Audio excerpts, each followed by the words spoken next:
Hello, my friends. As much as I would love for sex to be an easy breezy topic to discuss, it's just not. This video and the questions that I explore are from my perspective, a young woman with young onset Parkinson's who is sexually active and is committed to doing everything that she can to keep it that way, but I do know what I'm up against.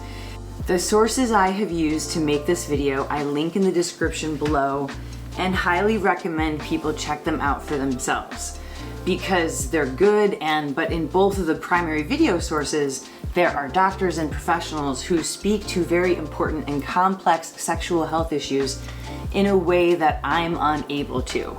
We talk about so many things that are good for our brain. We talk about eating a good diet, exercise, getting a good night's sleep, staying socially active, but rarely do we talk about the importance of sexual health and its effect on our brains. So what is sexual health? Sexual health is fundamental to the overall health and well-being of individuals, couples, and families, and to the social and economic development of communities and countries. Sexual health, when viewed affirmatively, requires a positive and respectful approach to sexuality and sexual relationships, as well as the possibility of having pleasurable and safe sexual experiences free of coercion, discrimination, and violence. And why is it good for the brain? One of the video sources that I use for this video is from a lecture from the University of Michigan. And there was a particular slide that just got the fireworks going off in my mind. And I went down the rabbit hole asking these two questions. Can orgasms reduce the symptoms of Parkinson's?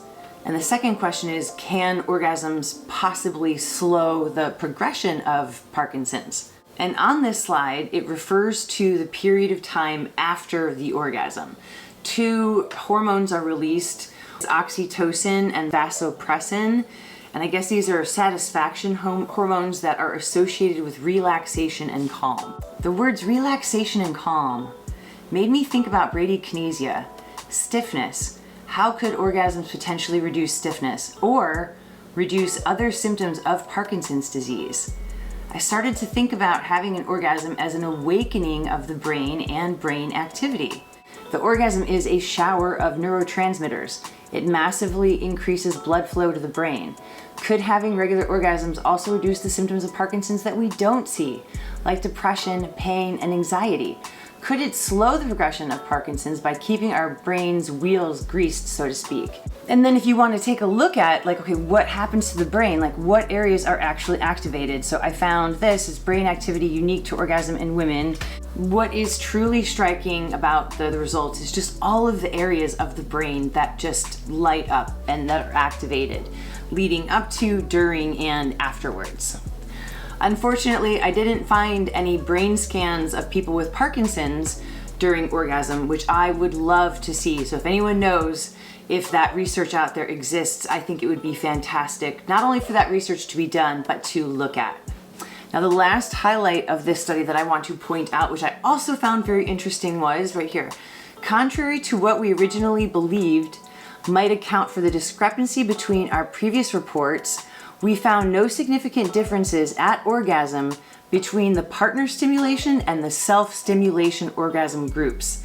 This suggests that the major discrepancy between the results of the two groups arises not from the difference in the type of stimulation used to induce orgasm, self versus partner applied, but rather from the differences in the imaging methods used, MRI versus PET. You never think about the complexity of setting up studies like this, but apparently keeping the head still in an MRI machine while people are orgasming is very challenging. So I thought that was kind of an interesting mention, but and also the sample size was really small. There was only 10 women. So far I've only found one other study that was asking the same questions or similar questions that I find myself curious about, which was titled, How Much Does Sex Matter in Parkinson's? And this was done out of Italy. And here we go. This is also really interesting. So her colleagues, they concluded that early stage male patients who are sexually active do experience, in quotes, milder disease progression, and a less dramatic loss of motor skills and other disease symptoms compared with those who don't. But there's a hitch. The finding only appears to apply to men. Why? The answer is not clear. But one factor may be that the investigation results were skewed, as twice as many men were enrolled as women. 238 men versus 117 women.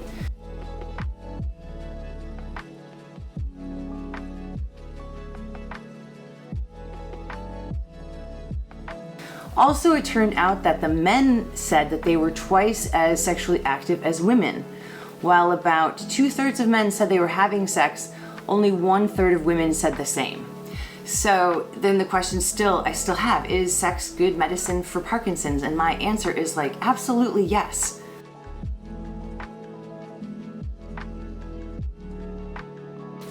But anyways, I will end this video from this article. This is from Dr. Nan Wise, who is a neuroscientist, sex therapist, and relationship specialist. For those who want to enhance the relationship with their sexual pleasure or change it entirely, here's one important tip for reorienting your perspective. Allow yourself to treat your sex life as something vital, rather than something superficial or less important than other aspects of your physical health. The first step is recognizing that the ability to experience pleasures in and out of the bedroom is not a luxury, but a necessity for a well-functioning brain and overall well-being, Dr. Wise says. When we can't experience satisfying pleasures, sexual or otherwise, our physical and mental well-being suffers. So this channel is all about well-being, and there you have it. I always love hearing from you, so please feel free to, don't be shy, leave comments, and thank you for watching.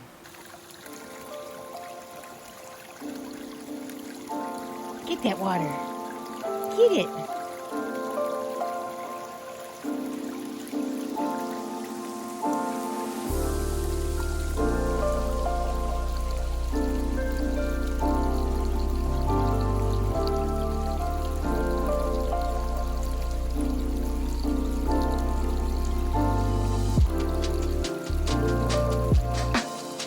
That feel good?